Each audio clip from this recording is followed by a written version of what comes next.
Hello, Acho. Let's see the questions. Question says a source of potential difference V is connected to the combination of two identical capacitors as shown in figure. When key K is closed, total energy across the combination is even. Now key K is open and dielectric constant phi is introduced between the plates of the capacitor. The total energy across the combination is now E2. The ratio of E1 by E2 will be.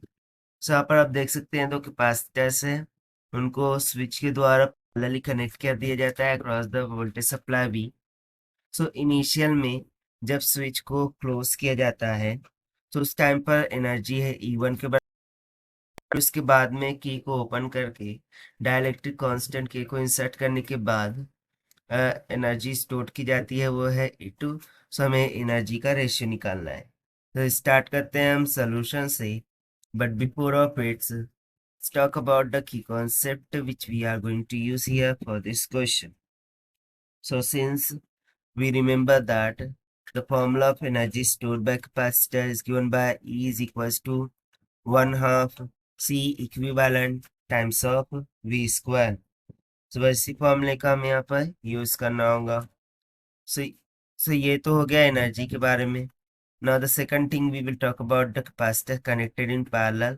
उसके लिए formula हम use करेंगे C equivalent equals to C1 plus में C2.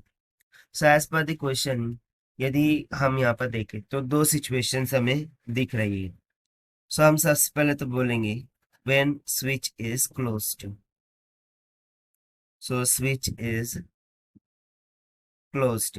तो जैसे ही हम switch को close कर देंगे सो ये दोनों कैपेसिटर एक दूसरे के पैरेलली कनेक्ट हो जाएंगे, जिस कारण से C इक्विवेलेंट इक्वल्स टू हो जाएगा C1 प्लस में C2. That must be equals to C plus C, यानी कि ट्वाइस ऑफ C के इक्वल. सो उस दौरान जो एनर्जी है वो हमें कितना दे रखा था, E1 के इक्वल. चलिए हम E1 को कैलकुलेट कर लेंगे. This will be equals to 1/2 C equivalent multiply by V का square. So this is equals to 1/2 into C equivalent है twice of C multiply by V square. 2 से 2 कैंसिल हो गया. so यहाँ से इनिशियल एनर्जी यानी कि E1 का मान निकल के आ गया C times of V square के इक्वल. इसे आप मान लीजिए इक्वेशन नंबर फर्स्ट. ना नेक्स्ट केस हम कंसिडर करेंगे when switch is open and dielectric constant is inserted. तो switch is open and inserted K is equals to 5, यानी डाइलेक्ट्रिक कांस्टेंट जिसका मान हमें 5 के इक्वल दे रखा है उसको हमने इंसर्ट किया है. सो उस टाइम पर बेसिकली क्या होगा, कैपेसिटेंस चेंज होगी. So let's say the new capacitance is C dash and it must be equals to K times of initial one, यानी कि सिंपली कितना हो जाएगा 5 टाइम्स ऑफ C के. सो अब जो न्यू एनर्जी है उसको हमने बोला है E2. सो उसको कैलकुलेट करेंगे 1/2 C equivalent times of V square. So this will be equals to 1/2. अब इस टाइम पर C इक्विवेलेंट कितना हो जाएगा.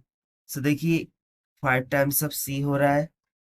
सो 5 टाइम्स ऑफ C उस जानिब भी होगा. सो ये सिंपली हो जाएगा 5 times of C times of V square. This is for the first capacitor.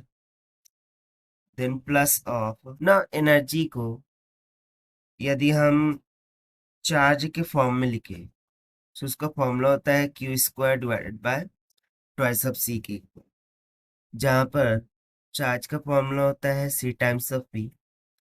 सो देखिए जो फर्स्ट कैपेसिटर है जब स्विच को ओपन कर देंगे सो एक कैपेसिटर के लिए तो एनर्जी इतनी हो जाएगी 1/2 5C V स्क्वायर के बराबर. लेकिन वहीं पर जो दूसरा कैपेसिटर है उसके लिए एनर्जी क्या हो जाएगी, charge square Q square twice of C के इक्वल. अब चार्ज को हम C भी लिख सकते हैं. सो सेकंड कैपेसिटर के लिए हो जाएगा चार्ज का स्क्वायर यानी कि CV का square divided by 2 times of the capacitance. But यहाँ पर चूंकि कैपेसिटेंस C डैश है तो इसको हम ले लेंगे 5 ऑफ C. और इसको हम सिंप्लीफाई करेंगे। सो हमें E2 का मान निकल जाएगा। सो यहाँ से E2 would be equals to कितना हो जाएगा 5 टाइम्स ऑफ CV का स्क्वायर डिवाइडेड बाय 2 प्लस में CV स्क्वायर डिवाइडेड बाय 10। सो यदि मैं इसको सिंप्लीफाई करूँ सो 10 प्लस 5 और 10 प्लस 3 यानी कि 13। सो हो जाएगा 13 CV स्क्वायर डिवाइडेड बाय 5। सो ये आ गया हमारे पास A2 के मान। But as per the question, we need to find the ratio of energy. So we will take the ratio of E1 by A2. So this will be equals to CV square divided by 13 by 5 CV square. So CV square cancel, 5 ऊपर चला जाएगा। So ratio निकल के आ जाएगा 5 divided by 13 के equal. यही हो जाएगा हमारा required answer for this question, जो कि हमने फाइंड किया by using the formula of energy stored bye capacitor according to given option C will become correct. So this is the required solution. I hope you understood well. Best of luck. Thank you.